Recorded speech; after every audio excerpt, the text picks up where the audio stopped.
दोस्तों आज के इस सेशन में हम बात करेंगे सीटेट एग्जाम की जो जनवरी 2024 में हुआ था। उसका पेपर 1 जो मैथ्स था उसका डिटेल एनालिसिस हम करेंगे। तो चलिए स्टार्ट करने से पहले, जैसे कि आप सब जानते हैं, ये जो पेपर 1 होता है टोटल 150 मार्क्स का होता है। इसमें टोटल 5 पार्ट्स का हो या सेक्शन होते हैं। पहला होता है सीडीपी, फिर होता है ईवीएस मतलब एनवायरमेंटल स्टडीज़ बोलेंगे, देन उसके बाद मैथमेटिक्स होता है, लैंग्वेज 1, लैंग्वेज 2। इस तरह से 5 सेक्शन ऐसा होता है और हर एक सेक्शन 30 मार्क्स का होता है और ईच क्वेश्चन जो है वो कैरी करता है 1 मार्क। तो इस तरह से टोटल 150 मार्क्स का ये पेपर होता है और टोटल टाइम इसके लिए 2.5 घंटे मतलब 2.5 आवर्स लगता है। और इस पेपर की या इस एग्ज़ाम की सबसे बड़ी खासियत ये है कि ये एग्ज़ाम में नेगेटिव मार्किंग नहीं रहती है, तो स्कोर करने का बहुत ही अच्छा मौका रहता है। तो चलिए हम डिटेल एनालिसिस करते हैं मैथ्स पेपर की और समझते हैं, जिससे कि जो आने वाला एग्ज़ाम है जुलाई मंथ में उसके लिए हम पहले से ही प्रिपेयर हो सकें, क्योंकि पैटर्न वही रहता है, बस थोड़ा बहुत कुछ चेंजेस होता है क्वेश्चन में। दोस्तों आप लोगों को क्वेश्चन यहाँ दिखाया जाएगा, जो ऑलरेडी किसी स्टूडेंट का मैंने स्कैन करके यहाँ पर इमेज वो बताया हूँ, तो वो हो सकता है टिक हो और ये भी हो सकता है कि वो जो आंसर यहाँ टिक हो वो रॉन्ग हो। एग्जैक्ट और करेक्ट आंसर जो रहेगा सोल्यूशन मैं यहाँ बताऊँगा आपको, तो प्लीज़ आप इस चीज़ का ध्यान रखिए। स्टार्ट करते हैं। फर्स्ट क्वेश्चन है 31 नंबर वाला। देखिए, which of the following should be the characteristics of mathematical language eight primary level. So question का मतलब वहाँ हिंदी में भी दिया है, आप समझ सकते हैं कि प्राइमरी लेवल पर जो मैथमेटिकल लैंग्वेज होता है उसकी क्या कैरेक्टरिस्टिक्स या क्या स्पेशलिटी होनी चाहिए। तो ऑप्शंस देखिए, पहला ऑप्शन है इट शुड बी प्रिसाइज रहना चाहिए, हाँ बिल्कुल सही है ये वाला। सेकंड देखिए, इट मस्ट बी एम्बिगियस, हाँ इस वर्ड के कारण ये आंसर करेक्ट नहीं हो सकता, बी वाला ऑप्शन करेक्ट नहीं हो सकता, क्योंकि एम्बिगियस रहेगा तो कैसे चलेगा, अस्पष्ट नहीं चलेगा। थर्ड वाला देखिए, it should be reinforced through child's language used in everyday life, हाँ ये बिल्कुल सही बात है कि जो बच्चे का जो रोज़मर्रा का जो डेली उसका जो लाइफस्टाइल रहता है या दैनिक जीवन जो रहता है उसमें जो भी लैंग्वेज या भाषा का यूज़ हो रहा है उसी का उसमें यूज़ होना चाहिए। ठीक है, मतलब ए और सी ऑप्शन सही लग रहा है। डी वाला देखिए, it must be highly technical, हाँ अगर बच्चों को पढ़ाना है, वहाँ स्टार्टिंग में क्वेश्चन में लिखा था प्राइमरी लेवल करके, प्राइमरी लेवल मतलब बच्चों से रिलेटेड बात है। अगर हाईली टेक्निकल लैंग्वेज रहेगी तो उनको बिल्कुल समझ में नहीं आएगा। तो ऑप्शन बी और डी ये गलत है, ए और सी करेक्ट है। तो ए और सी कहाँ ऑप्शन है, देखिए ए और सी कहाँ पर है, तो ऑप्शन 3 जो है ये हमारा करेक्ट आंसर रहेगा। चलिए नेक्स्ट क्वेश्चन 32 देखिए, a student of class 3 solve 26 into 5 और उसका मल्टीप्लिकेशन यहाँ मैंने लिखा है, क्लास 3 का बच्चा है वो। देखिए तो इसने किया क्या है, 5 6 30 यहाँ लिख दिया और यहाँ 5 2 10 कर दिया। बट जनरली एक्चुअल मल्टीप्लिकेशन कैसे होता है, जब हम मल्टीप्लाई करते हैं 5 6 30 तो 30 का जो है यूनिट प्लेस रहता है वो हम यहाँ लिखते हैं और जो टेंस प्लेस में नंबर होता है वो कैरी फॉरवर्ड होता है, इस तरह से करते हैं। लेकिन उस बच्चे की गलती क्या हुई, उसने पूरा का पूरा नंबर 30 यहाँ लिख दिया। तो ये जो कॉन्सेप्ट है, मतलब जो गलती किया वो कैसे सुधारेगा, वो कॉन्सेप्ट ऑफ रीग्रुपिंग, मतलब सेकंड ऑप्शन जो है रीग्रुप करना, वंस प्लेस पे क्या होता है टेंस प्लेस पे किया, इसके अकॉर्डिंग वो उसको सुधार सकता है। तो इसका करेक्ट आंसर रहेगा कॉन्सेप्ट ऑफ रीग्रुपिंग, मतलब ऑप्शन नंबर 2 ये करेक्ट आंसर रहेगा। ऑप्शन 3 में लिखा है रिकॉलिंग मल्टीप्लिकेशन टेबल, नहीं ये करेक्ट आंसर नहीं हो सकता उसका। 1 to 1 करस्पॉन्डेंस, ये भी करेक्ट आंसर नहीं है। तो करेक्ट राइट आंसर हमारा ऑप्शन 2 रहेगा, जिसमें हमें नंबर्स को रीग्रुप करके उसे सिखाना पड़ेगा। Number 33, a number becomes double if it is increase by 8, what is the number. देखिए कोई एक नंबर है जो क्या हो जाता है, डबल हो जाता है। कब डबल होता है, कंडीशन दिया है जब उसमें 8 प्लस करते हैं। तो वो नंबर हमें नहीं पता, तो हम अज्यूम कर लेते हैं let that number be X. तो उस नंबर को हमने एक्स अज्यूम कर लिए। अब क्वेश्चन में हमें कंडीशन ये बोला है कि ये नंबर जो है डबल हो जाता है। कब डबल हो जाता है, जब उसी नंबर में हम क्या करते हैं 8 को प्लस करते हैं, इंक्रीजेस बाय 8 ऐसा लिखा था। अब बस इसे सिंप्लीफाई करना है, 2x, x इधर आएगा तो -x हो जाएगा इज इक्वल टू 8, 2x में से 1x जाएगा तो x इज इक्वल टू 8। और दोस्तों ये हमारा आंसर रहेगा, वो जो नंबर रहेगा वो 8 रहेगा। अब इसी क्वेश्चन को हम ऑप्शन से भी सॉल्व कर सकते हैं। देखिए यहाँ पर अब इस नंबर में हम 8 प्लस करेंगे, क्वेश्चन में ऐसा ही था ना कि जो नंबर है उस नंबर में 8 अगर प्लस करेंगे तो डबल हो जाएगा। सोचिए 6 में 8 प्लस करेंगे तो 6 का डबल होगा क्या? नहीं होगा। 8 में 8 प्लस करेंगे तो कितना आंसर आएगा? 16, जो ओरिजिनल नंबर का डबल हो जाएगा और यही आंसर रहेगा अपना। ऑप्शन से भी इसे कर सकते हैं। यहां देखिए 12 में 8 प्लस अगर करेंगे हम तो 20 आंसर आएगा। ये 12 का डबल होगा क्या 20? नहीं। तो इस तरह से हम ऑप्शन से भी चेक कर सकते हैं या फिर ऐसा इक्वेशन बनाकर भी हम सॉल्व कर सकते हैं। Question number 34, 1 millimetre is the same as, और अपने पास यहाँ 4 ऑप्शन दिए, 2 सेंटीमीटर में और 2 मीटर में। तो हमें मेजरमेंट का जो फॉर्मूला रहता है, कॉन्सेप्ट वो पता है कि 1 सेंटीमीटर जो है वो किसके इक्वल रहता है? 10 mm के रहता है, मिलीमीटर के। ठीक है, ये हम स्केल में भी देखते हैं। स्केल में मतलब रूलर में जो 1 सेंटीमीटर का डिस्टेंस रहता है उसमें 10 लाइन्स ऐसे रहती है। 10 लाइन्स मतलब भी 10 mm रहता है। ठीक है, अब हमें सेंटीमीटर में कन्वर्ट करना है तो 1 को हमको डिवाइड करना पड़ेगा 10 से। और जब भी जीरो वाले नंबर से किसी भी नंबर को डिवाइड करते हैं तो एक जीरो है तो एक डिजिट के बाद लेफ्ट में डेसिमल आता है। मतलब यहाँ एक जीरो है तो एक डिजिट के बाद यहाँ पर डेसिमल आएगा। 2 रहते तो 2 डिजिट के बाद डेसिमल आया होता। ठीक है, तो ये कन्वर्ट कर लिया हमने सेंटीमीटर में। ये ऑप्शन में है क्या? चेक कीजिए 0.1। हाँ, सेकंड ऑप्शन है। इसका मतलब इसका आंसर है option 2, 0.1 centimetre. Question number 35, a dash is always a regular polygon.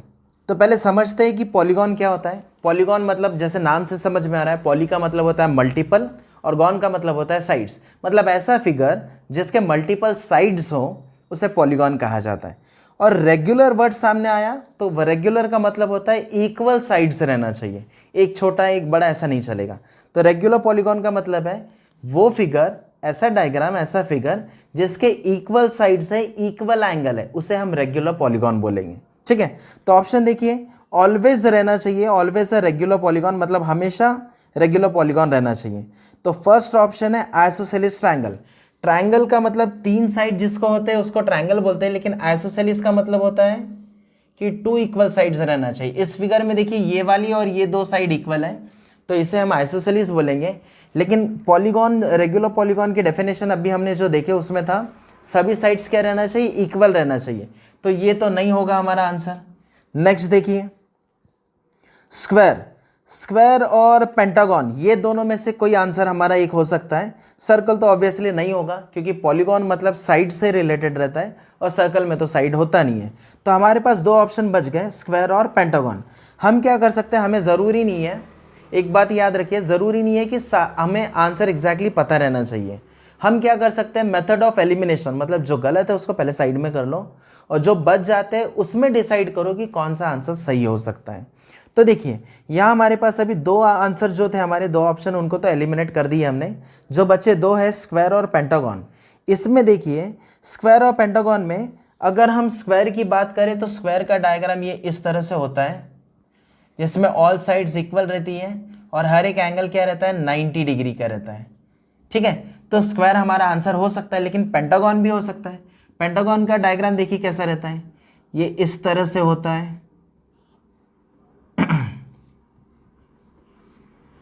Pentagon इसलिए कहा जाता है, पेंट मतलब 5 इसमें साइड्स रहना चाहिए, 1 2 3 4 5 साइड्स है और 5 साइड्स जो हमें इक्वल भी दिख रही है। ठीक है, तो इसको हम क्या बोल सकते हैं? पेंटागन बोल सकते हैं। लेकिन एक बात गौर कीजिए, एंगल भी इक्वल रहना चाहिए। यहाँ 90 डिग्री दिख रहा है लेकिन देखिए यहाँ पर 90 डिग्री नहीं है, ये 90 डिग्री से बड़ा हो गया है। जब हम यहाँ लाइन ऐसा ड्रॉ करते हैं तो इतना 90 हो जाएंगे, लेकिन 90 से और थोड़ा ग्रेटर हो गया है। तो इस केस में हम पेंटागन को नहीं बोल सकते कि वो रेगुलर पॉलीगॉन है। ठीक है, तो ऑलवेज बोला है इसलिए ऑलवेज के लिए हम सिर्फ स्क्वायर को कर सकते हैं। इसको आड़ा टेढ़ा कैसे भी बनाएंगे, इवन ऐसा भी बनाएंगे हम, देखिए इस तरह से भी अगर हम बनाते हैं स्क्वायर पलटा कर भी, तब भी ये 90 डिग्री रहेगा। ठीक है, तब भी और साइड्स भी क्या रहेंगे? इक्वल रहेंगे। लेकिन इसको इस तरह से अगर हम बनाएंगे तो ये नहीं चलेगा। पेंटागन रेगुलर कब होता है? जब हम इस तरह से डायग्राम बनाते हैं, इसे थोड़ा सा ऐसा तिरछा बनाना पड़ता है और फिर तब जाके ये रेगुलर पेंटागन बनता है जिसमें सब साइड इक्वल रहते हैं। इस केस में ये भी पेंटागन है लेकिन ये रेगुलर नहीं है, इसे रेगुलर बोलेंगे। तो इसका मतलब ये हमेशा नहीं हो सकता, रेगुलर पॉलीगॉन, ये हमेशा हो सकता है, इसीलिए हम स्क्वायर को बोलेंगे, इसे बिल्कुल नहीं बोलेंगे। और सर्कल तो ऑब्वियसली हो ही नहीं सकता, इसलिए हमारा करेक्ट ऑप्शन रहेगा, करेक्ट आंसर रहेगा option 2 square. Question number 36, the sum of all angles of a triangle is, मतलब एक कोई ट्राइंगल है और उसके सभी एंगल का सम कितना है। तो हमें पता है ये तीनों भी एंगल को, 3 एंगल रहते हैं ट्राइंगल में, ये तीनों एंगल को अगर हम प्लस करते हैं तो हमें आंसर मिलता है 180। इसका तो कोई चांस है ही नहीं, इसका भी कोई चांस नहीं है। ये दोनों में से ट्राइंगल बोला है इसलिए हम 180 टिक करेंगे। लेकिन अगर ट्राइंगल के बदले क्वाड्रिलेटरल बोला रहता, ठीक है, क्वाड्रिलेटरल, कोई भी क्वाड्रिलेटरल ऐसा 4 साइडेड फिगर, तो उसका अगर सम ऑफ एंगल पूछा रहता तो हम आंसर 360 टिक किए होते। लेकिन ये ट्राइंगल बोला है इसलिए इसका आंसर आएगा 180, option 3 180 degree. Question number 37, which of the following is related too early number concept formation. तो हमें ये बताना है स्टार्टिंग में जब नंबर का इंट्रोडक्शन हम बच्चों को देते हैं तो कौन सा फॉर्मेशन हम उनको दिखाते हैं या बताते हैं, कौन सा बेस्ट रहता है। ए में लिखा है 1 to 1 करस्पॉन्डेंट, जो इस तरह से रहता है। देखिए यहाँ पे जो भी इमेज बोलो या फिर जो भी ऑब्जेक्ट रहेगा उसी का हमें वहाँ नंबर लिखना पड़ता है, ठीक है। दूसरा है हायरार्किकल इंक्लूजन, मतलब ऑर्डर या रैंक में लिखा होता है। देखिए ये इस तरह से रहता है, ठीक है, मतलब एक रहेगा उसी को इंक्लूड करके सेकंड वाला बनेगा, फिर उसी को इंक्लूड करके ऐसा ऑर्डर बढ़ते जाएगा, ठीक है। और लास्ट वाला सी वाला लिखा है बेसिक ऑपरेशंस। बेसिक ऑपरेशन कौन सा रहता है, वही अरिथमेटिक सिंबल जो रहता है, प्लस माइनस डिवीजन मल्टीप्लिकेशन। तो ये तो हम बच्चों को स्टार्टिंग में सिखाएंगे नहीं। फर्स्ट और सेकंड वाला मतलब ए और बी वाला ज़्यादा अप्रोप्रिएट लग रहा है। तो ए और बी देखिए कहाँ पर है, ए और बी, तो ऑप्शन नंबर 3 में है ए एंड बी। तो इसका सही आंसर रहेगा ऑप्शन नंबर 3, और यही सही आंसर रहेगा इसका। Question number 38, which of the following statement is most appropriate for the idea of cognitive conflicts in teaching mathematics. तो इसमें ये बोला है कि मैथमेटिक्स पढ़ाते समय कॉग्निटिव कॉन्फ्लिक्ट जो है इसका आइडिया इंट्रोड्यूस करना चाहिए, अप्रोप्रिएट रहता है या नहीं रहता है करके। अब कॉग्निटिव कॉन्फ्लिक्ट्स होता क्या है, तो देखिए कोई भी एक सिचुएशन है या फिर मान लो कोई मैथ्स का कोई सम या प्रॉब्लम है, तो उस सम को लेकर या सिचुएशन को लेकर हो सकता है कोई भी 2 लोगों में अपोजिट या कॉन्ट्राडिक्शन कुछ हो, ठीक है, एक की राय कुछ और हो, दूसरे का नज़रिया कुछ और हो। तो हो सकता है दोनों भी सही है या हो सकता है एक गलत और दूसरा सही है। तो ये जो कॉन्ट्राडिक्शन उनके बीच में होता है अपोजिट आइडियाज़ का, इसी को कॉग्निटिव कॉन्फ्लिक्ट्स बोला जाता है। तो देखिए ऑप्शंस क्या बोला है यहाँ पर, thoughtful efforts of teacher to expose children to cognitive conflict can enhance their mathematical understanding. तो इसमें यही बोला है टीचर को एफर्ट्स लगाने चाहिए और बताने चाहिए कि एक ही प्रॉब्लम के अलग अलग सोल्यूशन हो सकते हैं, अलग अलग तरीके से उसको सॉल्व कर सकते हैं, अप्रोच कर सकते हैं। तो बिल्कुल सही यही है। सेकंड ऑप्शन है it is not useful for promoting mathematical understanding in children. ये कह रहा है कि ये बिल्कुल सही नहीं है करके, नहीं, गलत है ये ऑप्शन। थर्ड वाला देखिए, children gate confused so cognitive conflicts must be avoided. अब इसमें बोला है कि स्टूडेंट जो है वो कंफ्यूज हो जाएंगे, कंफ्यूज तो होंगे लेकिन एक्चुअल में सही तरह से देखा जाए तो उनको क्लैरिटी हो जाएगी कि हाँ एक ही चीज़ को सोचने का तरीका अलग हो सकता है, उसको अटेम्प्ट या सॉल्व करने के तरीके भी अलग हो सकते हैं। तो उसका और ज़्यादा क्लियरिटी आएंगी, उसका अंडरस्टैंडिंग जो रहेगा और ज़्यादा बेटर बनेगा। तो इसका करेक्ट ऑप्शन रहेगा ए।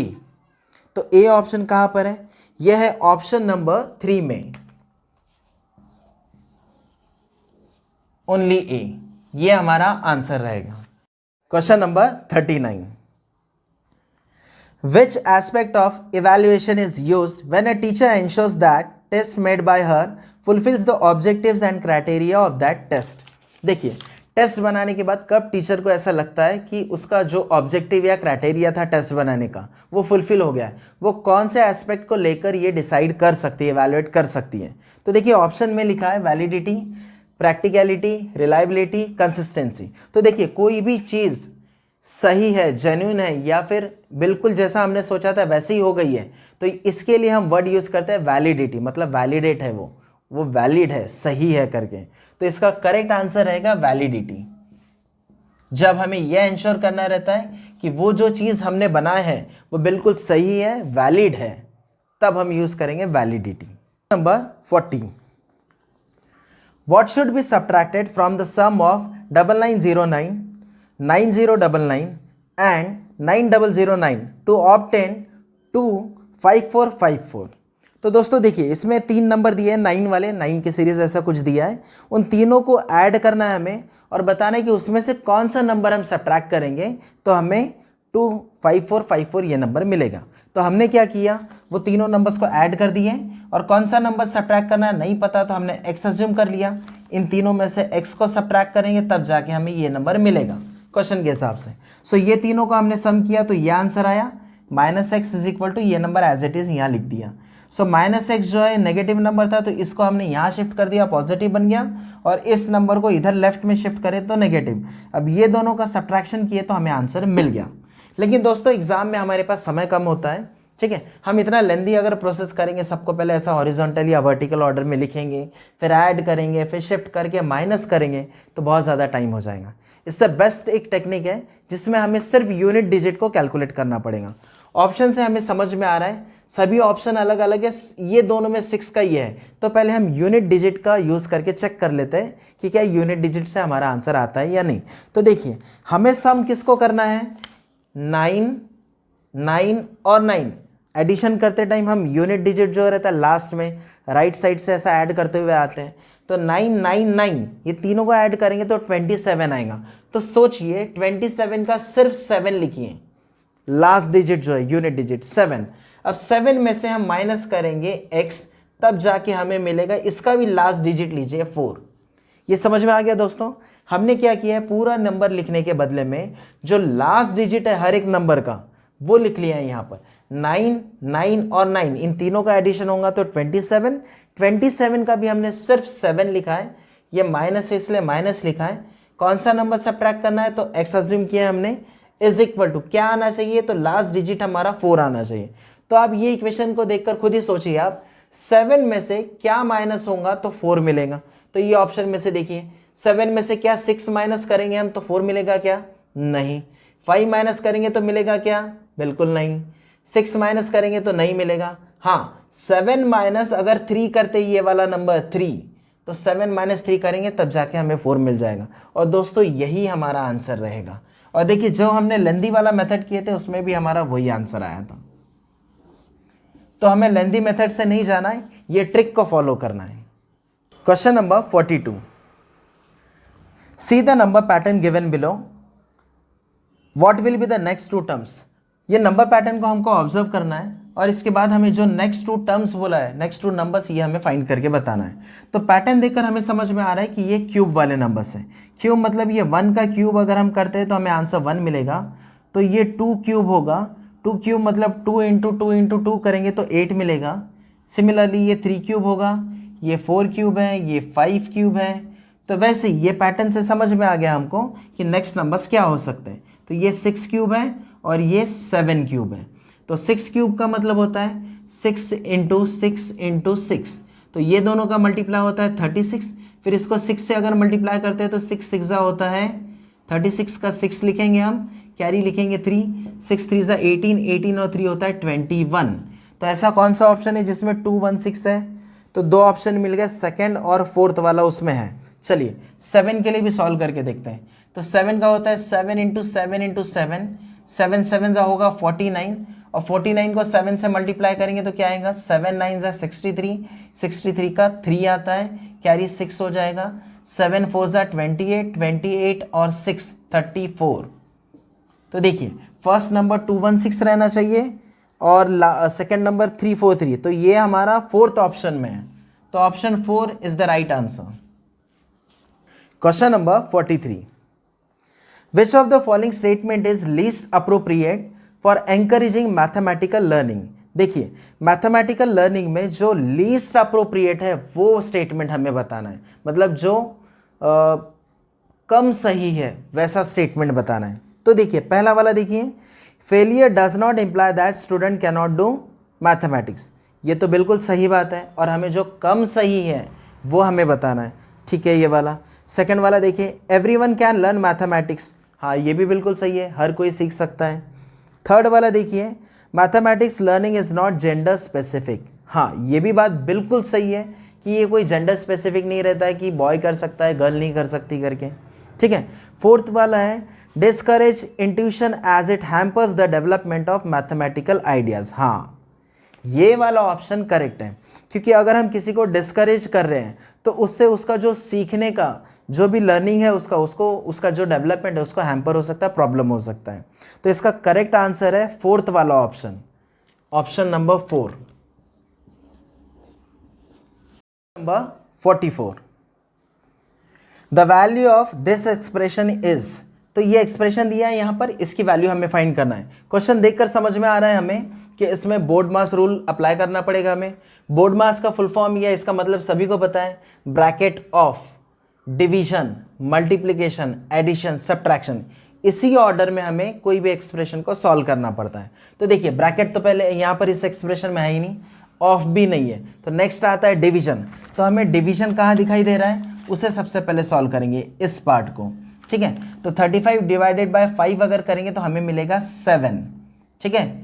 अब उसके बाद आता है मल्टीप्लाई। तो मल्टीप्लाई कहाँ पर है, ये यहाँ पर एक मल्टीप्लाई है और ये इधर एक है, तो ये दोनों को भी सॉल्व कर लेते हैं। सो 25.3 इंटू 5, तो इससे मल्टीप्लाई कैसे करेंगे, 25 इंटू 5 करेंगे तो 125 होगा, और 0.3 इंटू 5 होता है 1.5, मतलब इसका आंसर रहेगा 126.5 माइनस। अब यहाँ देखिए ये भी माइनस आएगा और इसका मल्टीप्लाई भी करना पड़ेगा हमें, 18 3 होता है 54 और ये 1.5 होगा, तो ये आएगा 55.5। तो देखिए इससे हम कैलकुलेट कर लेते हैं, 126.5 माइनस माइनस ये दोनों माइनस मिलके प्लस हो जाएगा, सो 55 और 7 62.5 हो जाएगा। अब दोनों को माइनस करेंगे हम तो देखो 0.5 जो है ये तो ज़ीरो हो जाएगा, कैंसिल आउट हो जाएगा, ज़ीरो हो जाएगा, वो लिखने की ज़रूरत नहीं है। 6 में से 2 जाएगा तो कितना आएगा, 4 आएगा, ठीक है। और फिर अब देखिए 4 है क्या हमारे इक्वेशन में, 4 कहाँ पर है, सिर्फ यहाँ पर है, यहाँ भी नहीं है इधर भी नहीं है। हमें इतना तो पता चल गया 0.5 जो है कैंसिल हो गया, तो हमारा आंसर जो है राउंड फिगर में आएगा। तो ये ऑप्शन तो हो ही नहीं सकता, ये भी हो नहीं सकता। अब बचे ये दो ऑप्शन, तो जैसे ही मैंने 6 - 2 किया तो मुझे आंसर मिला 4, तो 4 मिला तो ये ऑप्शन में, तो ये हमारा आंसर करेक्ट हो जाएगा। आगे पूरा सॉल्व करने की ज़रूरत ही नहीं है। Number 45, according to national education policy NEP 2020 assessment of learners include, क्या इंक्लूड होना चाहिए, तो 4 ऑप्शन हमारे पास दिए हैं। तो चारों ऑप्शन में हमें सिर्फ ये बात का ख्याल रखना है कि फिजिकल डोमेन या फिजिकल ये नहीं आना चाहिए, और स्पिरिचुअल ये दो चीज़ नहीं आनी चाहिए। मतलब ये जो पॉलिसी है इसमें फिजिकल से रिलेटेड या फिर स्पिरिचुअल से रिलेटेड कुछ भी नहीं है। तो उसके अलावा कौन सा ऑप्शन बच जाता है, तो देखिए उसके अलावा बच जाता है second option, cognitive, affective and psychomotor domain. तो ऑप्शन 2 जो है ये हमारा करेक्ट आंसर है, option 2। 46, a frog jumps 3 steps and a rabbit jumps 7 steps at a time starting from a place O. At which of the following step they both will be jumping together? So question में ऐसा बोला है कि frog जो है वो 3 step jump करता है, रैबिट 7 स्टेप जंप करता है। तो ऐसा कौन सा स्टेप रहेगा जिस टाइम पे वो दोनों भी साथ में जंप करेंगे। तो ये क्वेश्चन समझने में डिफिकल्ट है, लेकिन इसका कैलकुलेशन बहुत ईजी होता है। तो कैलकुलेशन ऐसा है, जो 3 और 7 जो दिया है उसका हम LCM, जब कभी भी इस तरह का क्वेश्चन आएगा, जब हमें ये बताना है कि कोई एक पर्सन हो या कोई कैरेक्टर हो या फिर एनिमल हो, कुछ भी हो, इतने टाइम में जंप करता है या यहाँ से वहाँ डिस्टेंस कवर करता है, और किसी और का भी दिया है, तो दोनों का LCM का हमें फाइंड करना पड़ता है, तब जाके हमको जो टुगेदर वाला है उसका आंसर मिल जाता है। तो देखिए यहाँ पर जो है फ्रॉग जो है वो 3 जंप करता है और जो रैबिट जो है वो 7, दोनों का LCM हो जाएगा 21। अब हमें ये देखना है कि ये जो ऑप्शन है इसमें से कौन सा ऑप्शन जो है 21 से डिविजिबल है। जो ऑप्शन डिविजिबल रहेगा वही उसका आंसर रहेगा। तो देखिए अब 21 का टेबल तो थोड़ा डिफिकल्ट होता है, तो हम क्या करेंगे, 3 और 7 की डिविजिबिलिटी टेस्ट जो होती है वो चेक करेंगे। तो 3 का ईजी रहता है, उसका पहले चेक कीजिए, फिर 7 का करना। तो 3 + 4 होता है 7, 7 + 3 होता है 10, और 10 जो है वो 3 से डिवाइड नहीं होता है, इसलिए ये कैंसिल हो जाएगा ऑप्शन।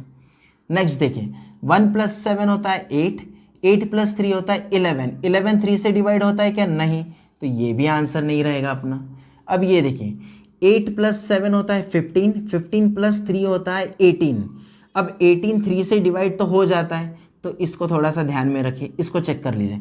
अगर ये डिवाइड नहीं होता है तो हमारा आंसर यही रहेगा। चेक कीजिए, 4 + 5 होता है 9, 9 + 3 होता है 12, मतलब ये भी आंसर हो सकता। अब ये दोनों में टाई हुआ है, ये दोनों में कौन सा आंसर है, तो उसके लिए 3 का हो गया। अब 7 का चेक कीजिए, तो देखिए 7 5 जो है वो 35 होता है, 2 कैरी इधर आएगा 28 हो जाएगा, फिर 7 4 28, तो ये एग्जैक्टली डिवाइड हो जाएगा 54 टाइम्स में, इसीलिए इसका आंसर ये रहेगा ऑप्शन 3।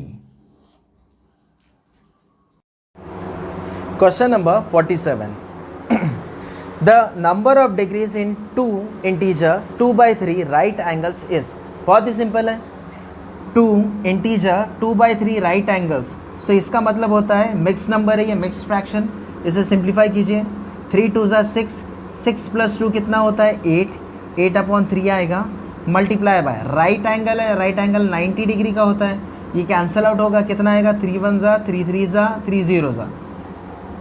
अब मल्टीप्लाई कीजिए, 8 0 0, 8 3 होता है 24, सो हमारा आंसर रहेगा 240 डिग्री। 240 कहाँ पर है, तो ऑप्शन नंबर 3 जो है 240, ये हमारा करेक्ट आंसर है। Question number 48, which one of the following cost list, मतलब वहाँ पर 4 वैल्यूज दी है, हमें ये बताना है कि उनमें से सबसे कम कॉस्ट किसका है करके। तो देखिए एक बात पर गौर कीजिए, जितने भी ऑप्शन दिए सभी में जो नंबर्स दिए लगभग सेम ही दिए हैं, मतलब 75 75, डेसिमल और जीरोस को अगर इग्नोर करते हैं हम तो सभी में लगभग 75 सेम नंबर दिख रहा है। तो इसका कैलकुलेशन करना थोड़ा ईजी होता है। देखिए कैसे, 75 × 750 करना है, तो हमें पता है ये जो जीरो है ये जीरो तो आएगा ही आंसर में। अब बचा क्या, 75 × 75, मतलब हमें 75 का स्क्वायर करना है।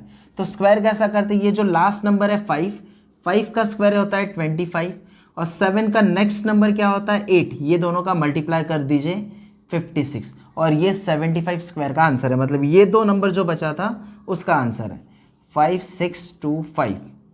ठीक है, तो हमारा आंसर आया फर्स्ट वाले का 56,250। सेकेंड वाले भी ऐसे ही फाइंड कर लेते हैं। देखिए जीरो और डेसिमल को थोड़ी देर के लिए इग्नोर कर दीजिए, पॉइंट के बाद नंबर है और उसके बाद अगर जीरो आया तो इसका तो कोई वैल्यू नहीं रहता है। ठीक है, अब मल्टीप्लाई कीजिए, तो 75 75 कितना होता है 5625, ये देखिए ये आया था ना हमारा आंसर। अब यहाँ एक जीरो है इसलिए हम क्या कर लेते हैं, एक जीरो लगा लेते हैं, लेकिन जैसे ही जीरो लगाएंगे अब डेसिमल का भी हमें काउंट करना पड़ेगा। यहाँ एक डिजिट के बाद डेसिमल है, जैसे ही यहाँ लगाऊंगा डेसिमल तो ये वैल्यू सिर्फ इतनी बन जाएगी 5625 रुपीज़, 5625। ठीक है, अब ये देखिए इस नंबर में थर्ड वाला जो ऑप्शन दिया था उसमें हमें डजन बोला था, इसलिए हमने मल्टीप्लाई बाय 12 करें। फोर्थ वाला जो ऑप्शन था उसमें भी हमको डजन बोला था, इसलिए हमने मल्टीप्लाई बाय 12 की है। बस इतना सा फर्क है। तो क्या करना है, 75 × 75 करना है, फिर जो भी आंसर आएगा, मतलब ये आंसर आएगा 75 × 75, उसको मल्टीप्लाई करना है 12 से। जीरो और डेसिमल का एडजस्टमेंट हम लास्ट में देखते हैं, तो इसको 12 से मल्टीप्लाई कीजिए तो देखिए कितना आंसर आता है। 12 5 होता है 60, 60 का जीरो कैरी आएगा 6, 12 2 होता है 24, 24 और 6 होता है 30, 30 का लिखेंगे जीरो कैरी होगा 3, 12 6 होता है 72, 72 और 3 होता है 75, 75 का 5 लिखेंगे कैरी लिखेंगे 7, 12 5 होता है 60, 60 और 7 लिखेंगे 67। तो देखिए ये आंसर लिख देते हैं हम यहाँ पर 67500। ठीक है, अब बात करते हैं हम डेसिमल और जीरोस की। तो इस पूरे इक्वेशन में यहाँ पर जीरो था तो हम एक जीरो और लगा देते हैं यहाँ पे। ठीक है, अब डेसिमल था यहाँ पर एक, तो एक नंबर के बाद हम यहाँ डेसिमल लगा देंगे यहाँ पे, तो हमारा फाइनली आंसर क्या आ जाएगा 67,500 रुपीज़। ठीक है, अब लास्ट वाला, अब लास्ट में भी सेम नंबर दिख रहे हैं, ऊपर जो थे वही नंबर यहाँ पर है, तो इसका भी आंसर यही आएगा, क्या आएगा 67500। देखिए 75 × 75 होता है 5625, 12 से मल्टीप्लाई करेंगे तो 67500, 67500। ठीक है, यही आंसर हमने यहाँ कॉपी किया। अब मैंने इसके पहले भी बताया था, पॉइंट के बाद अगर नंबर है और उसके बाद जीरो है तो इसकी कोई वैल्यू नहीं है। ठीक है, और कहीं जीरो है क्या, नहीं है। तो एक नंबर के बाद डेसिमल है, इसलिए पॉइंट यहाँ पर कहाँ आएगा, एक डिजिट के बाद इधर। ठीक है, अब ये रहेगा 6750। अब मुझे बताइए ये चारों ऑप्शन में कौन सा ऑप्शन ऐसा है जिसकी वैल्यू सबसे कम है? तो जवाब रहेगा सेकंड वाला ऑप्शन। तो देखिए सेकंड ऑप्शन जो है यही हमारा फाइनल आंसर रहेगा।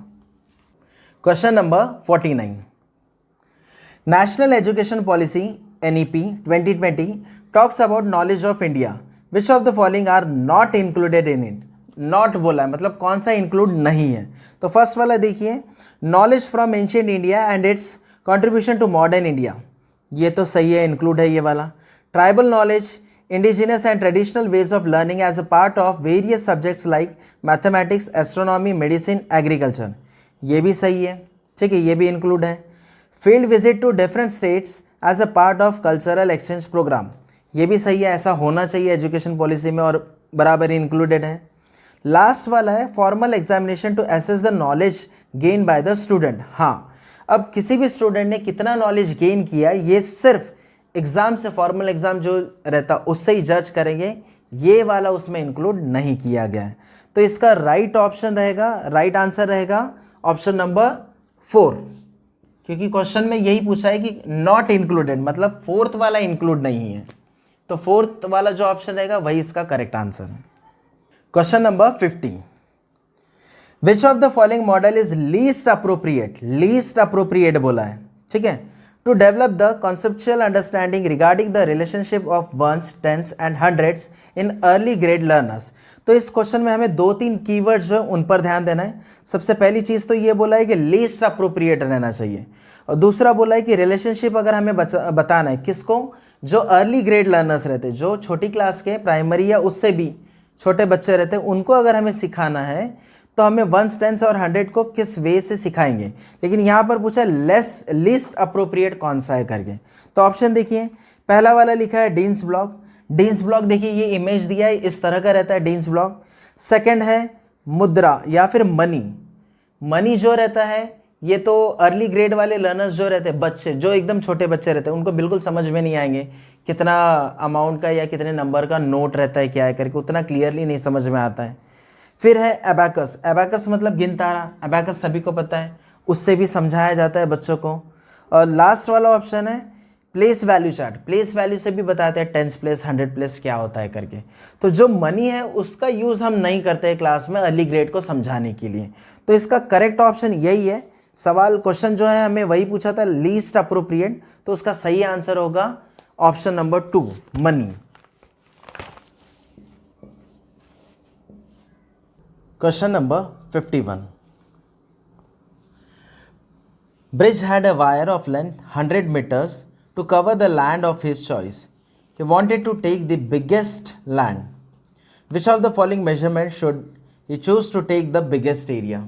तो देखिए ब्रिज नाम का एक लड़का है जिसके पास 100 मीटर का एक वायर है जिससे उसको लैंड को कवर करना है। He wanted to take the biggest land. अब उसके वो चाहता है कि उसको जो है जो एरिया मिले, लैंड का जो भी हिस्सा मिले वो सबसे बड़ा होना चाहिए। और हमारे पास 4 ऑप्शन है। अब इसमें से हमें मल्टीप्लाई करके देखना है। एरिया का फॉर्मूला रहता है L इंटू बी, और ये दोनों L और ये B दोनों भी गिवन है। अब हमें बस मल्टीप्लाई करके देखना है कि सबसे ज़्यादा एरिया किसका आता है। तो देखिए 15 इंटू 35, 15 इंटू 35 करेंगे तो हमारे पास आएगा 525। 30 इंटू 20 करेंगे तो ये 6 और ये 2 0 आ जाएंगे। 25 इंटू 25 होता है 625 और 5 इंटू 45 होता है 225।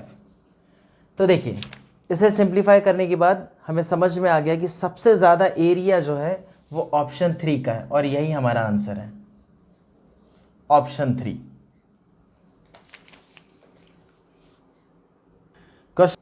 Question number 52. Which of the following is not true about multiplicity of approaches in teaching mathematics?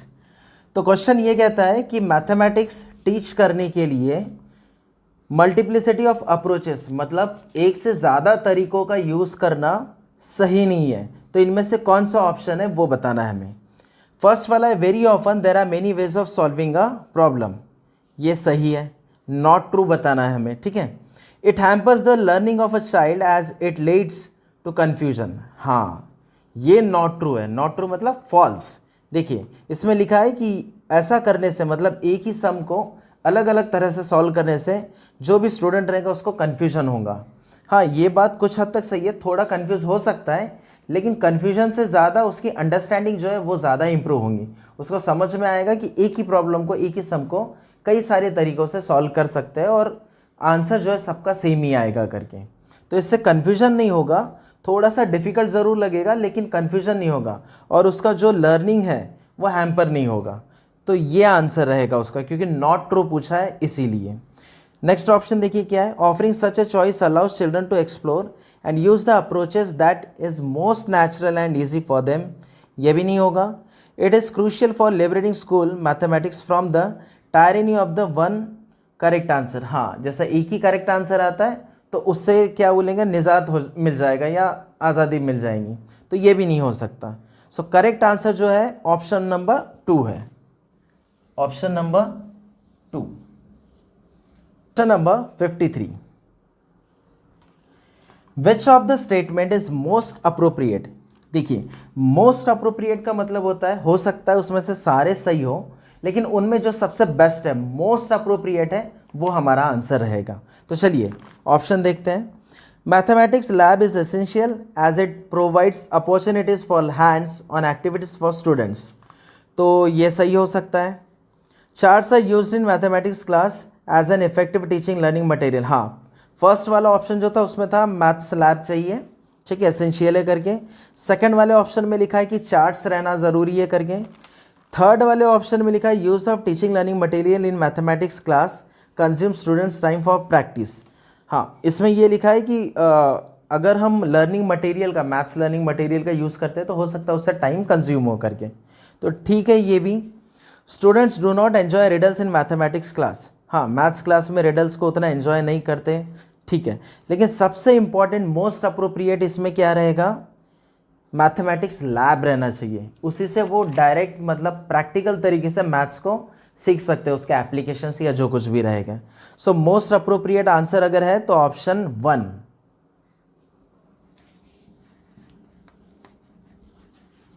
Option 1। Number 54, how many packets of 1/12 kg salt can be made from 7 integer 1/2 kg of salt. तो simple सा ही question है, एक बड़ी quantity दिया है और उससे छोटी छोटी क्वांटिटी के पैकेट्स हमको बनाना है, तो कितने पैकेट्स बनेंगे ऐसा क्वेश्चन है। तो जब कभी ऐसा दिया जाता है तो सिंपल सा है, जो बड़ी क्वांटिटी है उसको न्यूमरेटर में लिखना है, जो छोटी क्वांटिटी है उसको डिनोमिनेटर में रख के दोनों को डिवाइड कर देना है और आंसर मिल जाएगा।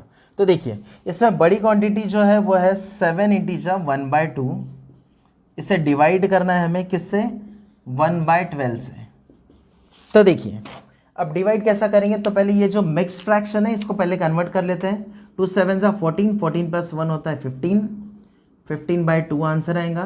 ये डिवीजन का सिंबल है तो मल्टीप्लिकेशन में कन्वर्ट करेंगे तो ये रेसिप्रोकल हो जाएगा, मतलब 12/1 आ जाएगा। 12/1 का मतलब 12 ही होता है। सो देखिए 2 1 और 2 6, 15 6 कितना होता है 90। 90 कहाँ पर है हमारा, ऑप्शन नंबर 4 में, और यही इस क्वेश्चन का आंसर है।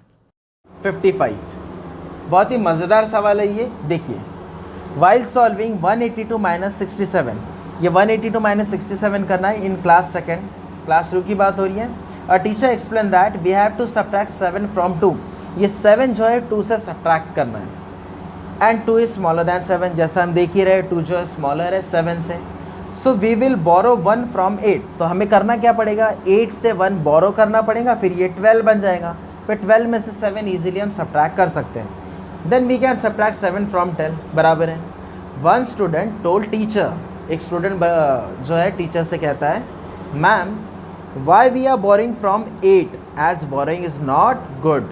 अब वो बोल रहा है कि मैम क्यों हम बोरो करें, बोरो करना तो ये गलत है करके, बिल्कुल सही नहीं है करके। What a teacher should do in such a situation, अब हमें ये बताना है कि उस सिचुएशन में टीचर ने उसे क्या बोलना चाहिए या कैसे समझाना चाहिए, क्योंकि ये तो बात सही है कि बोरो करना ये ठीक नहीं है। तो चलिए ऑप्शन देखते हैं। Teacher should scold the student and make him sit, या तो टीचर ने उसको डांटना चाहिए और बैठा देना चाहिए, तो ये सही नहीं हो सकता। सेकंड देखिए, teacher should change the word borrowing to regrouping and then show the process of regrouping. हाँ, टीचर ऐसा कर सकती है, बोरोइंग या फिर बोरो इस वर्ड को रिप्लेस करके रीग्रुप करना इस वर्ड को इंट्रोड्यूस कर सकती है। जैसे मान लीजिए 182 है, तो 182 को हम ऐसे लिख सकते हैं 170 + 12, इसका भी मतलब 182 होता है। फिर इस तरह से वो रीग्रुप करके देन सब्ट्रैक्ट कर सकती है। तो ये ऑप्शन ठीक लग रहा है। आगे देखते हैं, teacher should tell the student to focus on learning the algorithm of subtraction. हाँ, जो सब्ट्रैक्शन का एल्गोरिथम है, जैसा बचपन से हम पढ़ते आए कि यहाँ से बोरो करो, ऐसा करो, वैसा करो, वैसे ही टीचर ने भी बोल देना चाहिए, हमने भी सीखा, तुम भी यही सीखो। या फिर नेक्स्ट है, teacher should ignore the students question and continue with her work. या फिर टीचर ने वो क्वेश्चन को और स्टूडेंट को दोनों को इग्नोर कर देना चाहिए और अपना जो टीचिंग स्टाइल है, जैसा पढ़ा रही है, उसी पे कंसंट्रेट करना चाहिए।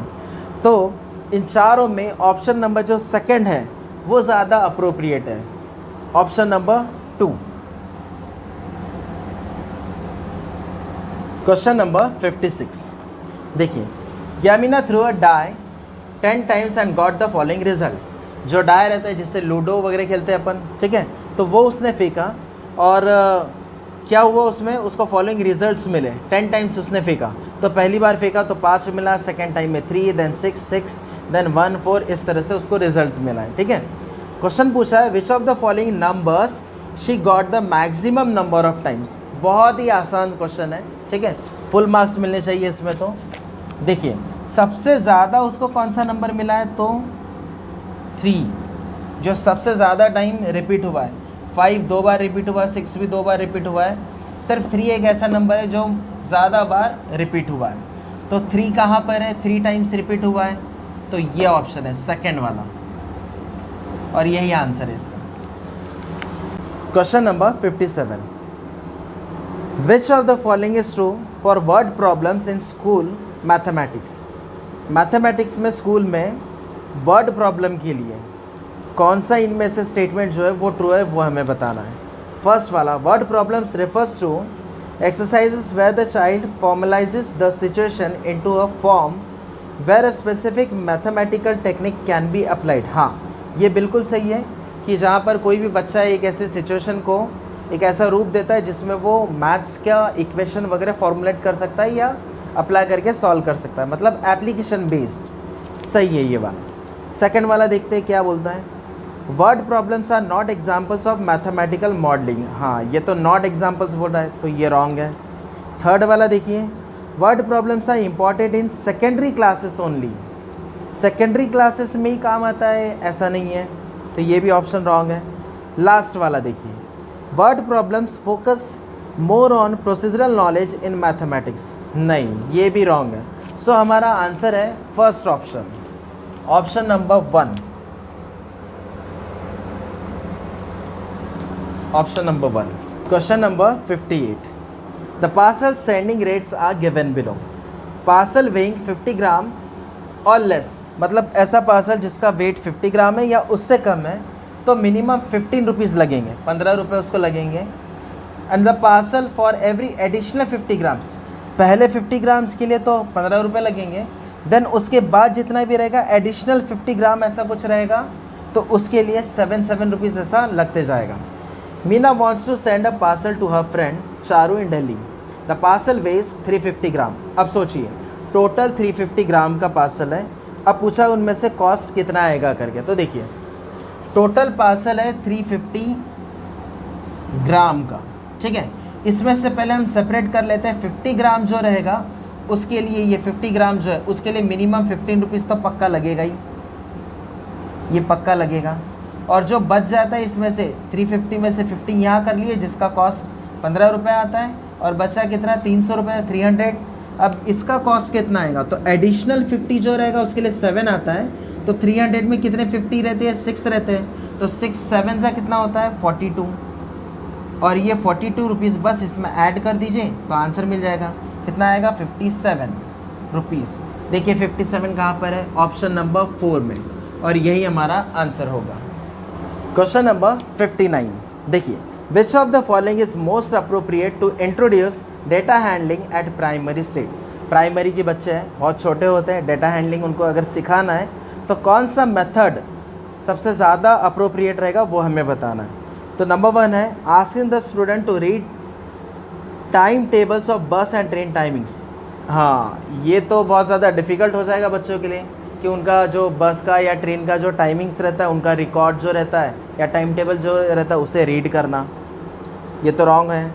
दूसरा वाला देखिए, within classroom collecting statistics of students height, favourite food, colour, cartoon etcetera and asking questions related to data. हाँ, ये ज़्यादा बेहतर हो सकता है ऊपर वाले ऑप्शन से, फर्स्ट से, क्योंकि स्टूडेंट को क्या पसंद आएगा क्लास में, अगर वो है बच्चे तो उनको यही समझ में भी आएगा बहुत आसानी से कि कौन सा फूड उन्हें पसंद है, कौन सा कलर पसंद है, कौन सा कार्टून पसंद है, क्योंकि ये इनसे ज़्यादा फैमिलियर रहते हैं और ज़्यादा अट्रैक्टेड रहते हैं और उनको इन चीज़ों का ज़्यादा नॉलेज रहता है। किसके कंपेयर में? बस ट्रेन के टाइमिंग के। तो ये ज़्यादा अप्रोप्रिएट होगा क्योंकि उनको बहुत आसानी से समझ जाएगा।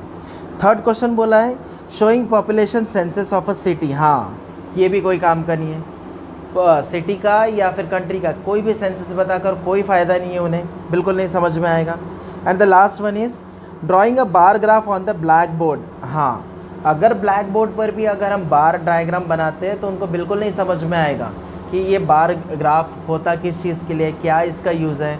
तो सबसे बेस्ट तरीका यही है, मोस्ट अप्रोप्रिएट मेथड कौन सा है कि बच्चों से ये पता करना, ये स्टैटिस्टिक्स या ये डाटा कलेक्ट करना कि बच्चों का कौन सा कार्टून पसंद है, उनको कौन सा खाना पसंद है, ये सब इस तरह का। तो इसका करेक्ट आंसर सेकंड वाला होगा, option number 2। Question number 60, according to national curriculum framework 2005 which of the following processes are least relevant. कौन सा इसमें से प्रोसेस जो है लीस्ट, सबसे कम रिलेवेंट है, हमें ये बताना है। कौन से क्लास के लिए? Primary mathematics classroom. जो सबसे छोटे बच्चे होते हैं उनके लिए इन 4 ऑप्शन में से सबसे कम रिलेवेंट कौन सा है वो बताना है। तो फर्स्ट वाला देखिए क्या लिखा है, मेमोराइजिंग फॉर्मूले। अब छोटे बच्चे उनको फार्मूला लर्न करवाएंगे तो ये बहुत गलत हो जाएगा उनके लिए, लर्न भी नहीं कर पाएंगे। तो मेरे ख्याल से यही वाला ऑप्शन जो है ये रॉन्ग है। रॉन्ग मतलब लीस्ट पूछा है इसलिए उस हिसाब से ये वाला सही है, ये ऑप्शन। आगे देखिए, ऑप्शन 2 बोला यूज़ ऑफ पैटर्न। हाँ, पैटर्न का तो यूज़ करना चाहिए, ज़्यादा आसानी से समझते हैं वो। थर्ड वाला है विजुअलाइजेशन। ठीक है, विजुअलाइज करना ये बहुत ज़्यादा इंपॉर्टेंट होता है, तो बच्चों को ये चलेगा ये। फोर्थ वाला है मेकिंग कनेक्शंस एंड रिप्रेजेंटेशन। हाँ, ये भी सही है, उनको कनेक्शन बताना पड़ेगा चीज़ों का नंबर्स के साथ और दूसरी चीज़ों के साथ, तो वो बहुत आसानी से समझ पाएंगे। तो इन सब चीज़ों में जो लीस्ट रिलेवेंट है, जिसका सबसे कम यूज़ होता हो या जो अच्छा नहीं है बाकी तीनों के मुकाबले, तो वो है मेमोराइजिंग फॉर्मूले। सो इसका करेक्ट आंसर है 60 वाले का ऑप्शन नंबर 1, फॉर्मूले लर्न करना, क्योंकि ये पॉसिबल नहीं होगा बच्चों को करवाना। आई होप हमने जो ये पेपर सॉल्व किए हैं, सीटेट जनवरी 2024 का जो सेट हमें मिला था, आई सेट था, ये बुकलेट का कोड था, आई था, ये आई सेट हमने मैथमेटिक्स का मैथ्स पेपर का सॉल्व किए, जिसमें हमने पूरे 30 क्वेश्चन सॉल्व किए हैं। तो उम्मीद करता हूँ आपको ये अच्छी तरह से समझ में भी आया होगा और कुछ ना कुछ आपने नया भी सीखा होगा। जो जुलाई में एग्ज़ाम होने वाला है, इसी तरह के, इसी पैटर्न के, इसी कॉन्सेप्ट बेस पर क्वेश्चंस आते रहते हैं, थोड़ा बहुत वेरिएशंस रहता है। उम्मीद करता हूँ कि आपका पेपर जो नेक्स्ट मंथ में होने वाला है वो बहुत अच्छा जाए, और उससे रिलेटेड और भी मैथ्स के जो भी क्वेश्चंस रहेंगे वो मैं और एक दूसरा वीडियो बनाकर उसमें आपको समझाने की और सिखाने की कोशिश करूँगा। Thank you.